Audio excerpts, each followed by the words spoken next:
সৌমিত্রদা, ও খুব বলছি, ভালো। আমরা তাহলে কালকে লাঞ্চের আগে কনসিন করছি। হ্যাঁ এটা বলো তো।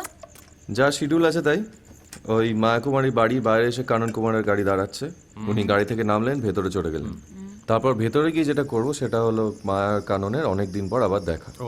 মায়া মুভড, শীতলের জন্য তাকে সিনেমা ছেড়ে দিতে হয়েছে। ওই কথাবার্তাগুলো করার পর লাঞ্চ ব্রেক দেবো। তারপর থ্যাংক ইউ, তারপর লাঞ্চের পর ফিরে এসে ওইটা কোনটা?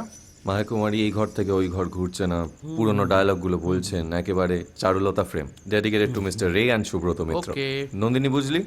বলছি সৌমিত্রদা, মানে একটা কথা জাস্ট মাথায় এলো, এটা তো ইজ ফাইন, মানে পারফেক্ট, বাট আমরা যদি এই ধরো আহিরদা বাড়িটায় ঢুকলো, বাড়িতে এলো, বসো না। তুই বলছিলি বল। আরে বসো বসো, এই শোন না। হ্যাঁ থ্যাংক ইউ। তো জব্বর হয়েছে না? কি বলছিলাম, হ্যাঁ অল দিস ইজ ওকে, কিন্তু বিয়ের পর মায়ার লোনলিনেসটা যদি আমরা আগে নিই আর তারপরে ওদের কনভারসেশনটা লাঞ্চের পর নিই, তাহলে হবে? তাতে লাভটা কি হবে? না মানে রুনি তো কালকে ফার্স্ট ডে, ওরম শট নিলে অত heavy makeup and all. First day, right, thank you. জয়সি নন্দিনী ম্যাডাম কি মার্জি। আপনি যখন বলছেন তখন মার্জিনার জন্য আবদাল্লাহ প্রস্থেটিক মেকআপ নিয়েই না হয় ওয়েট করবে। না না, তোমার যদি আহিদা যদি প্রবলেম হয় তাহলে আমি আহিদা প্রবলেম নেই তো? না, আমি ওয়েট করবো রুনির জন্য। My Nonodin is always correct. এই চুপ কর তো। সুরেন্দা, হ্যাঁ। প্রস্থেটিক নিয়ে ওয়েট করতে হবে। কুলার রেডি তো? একদম বস, কোনো চাপ নেবে না।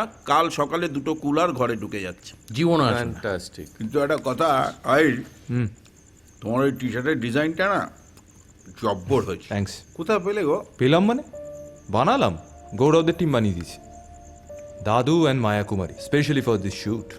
এটা কিন্তু দারুণ ব্যাপার। রিলিজের সময় মাল্টিপ্লেক্সের স্টাফগুলোকে এটা পড়িয়ে দেবো, জমে যাবে।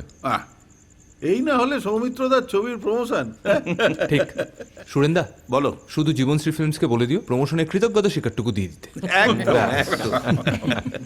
আচ্ছা, একটা কথা বলো সৌমিত্রদা, আইডের এই টি শার্টের ডিজাইন আর আমাদের স্ক্রিপ্ট এর মধ্যে রিলেশনটা কি? এই তো, স্ক্রিপ্টটা যখন পড়ে শোনাই তখনও শুনিস না, বাড়িতে নিয়ে যাস একটা পাতা উল্টাস না। বাংলা সিনেমার প্রথম অনস্ক্রিন কিস, মায়াকুমারী কানন কুমার। ও খা।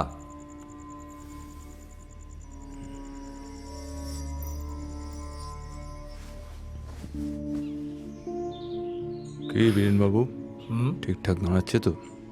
হ্যাঁ, একদম পারফেক্ট। দেখবেন এমন একদিন আসবে যেদিন ক্যামেরায় শুটিং হওয়ার পর ঠিক কেমন শুটিং হলো সেটা সঙ্গে সঙ্গে দেখা যাবে। তা যা বলেছেন। তবে আমাদের খাটনির কিন্তু কোনো তুলনা হবে না। আজকে শুটিং করলাম, প্রিন্ট দেখতে দেখতে 4 মাস। তখন তো আর কারেকশনের উপায় নেই, সবটাই চোখের হিসেব। হ্যাঁ, এখন আমরা ক্যামেরাকে একভাবে ইউজ করছি, তখন আর এক রকম ভাবে হবে। বাংলা সিনেমায় এরকম কিসিং সিন আগে শ্যুট করা হয়নি। রোম্যান্টিসিজম, ম্যাজিক তৈরি হলো কিনা সব তো আপনার হাতে। আর আপনার এবং ম্যাডামের এক্সপ্রেশনটা